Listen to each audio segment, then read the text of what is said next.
Hey, welcome back to Candlepin for Kids. I'm your co-host, Dan Shoebag-Gothier. I'm here with all of our challengers and runners-ups who didn't quite make it to the final victory. But, Danny, you had a hot start there, and then it cooled down a little bit later. Was there any reason for it, did you find? Or? No. Did you think one lane was tougher than the other or anything like that? Yeah. Yeah, which one, like lane 4 a little better, maybe? Yeah, I like lane 4 better. I was noticing that, too. It seemed like it gave some better leaves. Do you feel like you were on your mark today, on your good A game? Not as much as I usually am. Yeah, I know. I've seen you bowl in a lot of the adult leagues, and you're terrific. And I've seen you bowl a lot better, but you bowl pretty good, especially early on. Not quite enough to win. You guys were my favorites, my picks. You didn't quite come through for me, but you got to the finals, and that's a terrific event. You doing anything else this summer? Any other sports? Baseball. Baseball. Is it in its playoffs yet? Not yet, but I'm gonna be trying out for a district team today. I definitely wish you luck with that. Kendra, you bowled very well today. It seemed like it was very tough. You had to pound the pins to get them to fall. You had a lot of tough splits, didn't you? Yeah. A lot of head pin hits, though, to get those splits. What were you thinking? Nothing. I was just trying to hit it through the middle pin so pins would go down. All right, Kendra, I know you're a little nervous about this. I'm going to give you 1 second to do it. There was a question you wanted to ask me, wasn't there? I turned the interview around, so I'll let you ask it.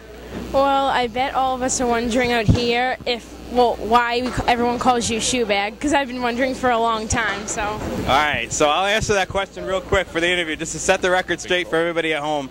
A long time ago, my uncle had bowled a good day, and I had beat him for the first time ever, so I was carrying his balls out of the bowling lane, and I picked up his bag, but I picked up his bag that holds his shoes. And on the way out the door, he said, "You're not good enough to carry my shoe bag," and then everybody just started calling me that. So it's a nickname I try to get rid of, but I can't get rid of it. So. And these guys, Hunter, how did you feel today? I felt great doing, like facing Kendra and Danny. Even though they did try their best, they were still great bowlers. Oh, yeah, that's really nice to talk about your opponent like that, to give them credit, because they definitely bowled really well. You bowled really well, too. I like the way when you get a mark, you jump up and down and pump your arms. Is that something you were practicing or thinking about? Sometimes I just really don't do that. I just really think about like cheers and other stuff whenever I get a mark or two. Yeah. So was it just the intensity today made you all pumped up? Sort of. Yeah, it's definitely extra adrenaline flowing when you're in the championships, right? Yeah. Did you miss not having Brian here today? I know he likes to interview you. I didn't really miss him that much. I just wish he was like right here. That way he could interview me. Oh, I'm not good enough, huh? Well, you and Brian are equal to each other. Okay, there's a credit for you, Brian. We're equal. Justine, I have to call you Justine, not Ariana, because you got the Ariana shirt on today. You bowled great. A 116. That is a terrific string. Is that your high? No. No. What is your high string? 124. But you were real close to it, so 1 mark away. This is going to be one of those strings you can look back at with your family and be really proud of, don't you think? Yeah. That's good. How much did you get on the gift card there for coming in second? $30. So that's nice. You got anything special you're going to spend it on? No. Anything else you want to say before we move on to Steve? No. All right. Let me take it away, Steve. Interview the champs. All right, I'm with the champs. Here they are. Jacob Robichaux and Jordan Levitt. Kids today. Jordan, Justine really came after you in that last string. What were you going to mind?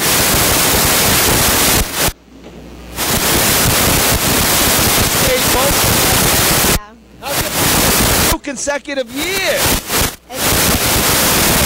Trophy right next to the floor. Actually, Do you have any plans? An outstanding job today. Hey, absolutely. Got the second half of that fight. Kind of wrapped up the match for you. Those were 2 big spears you had.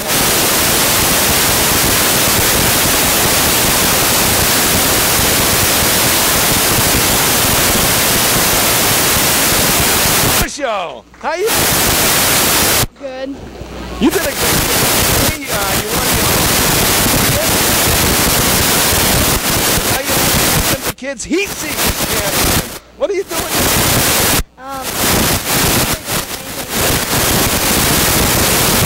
Baseball.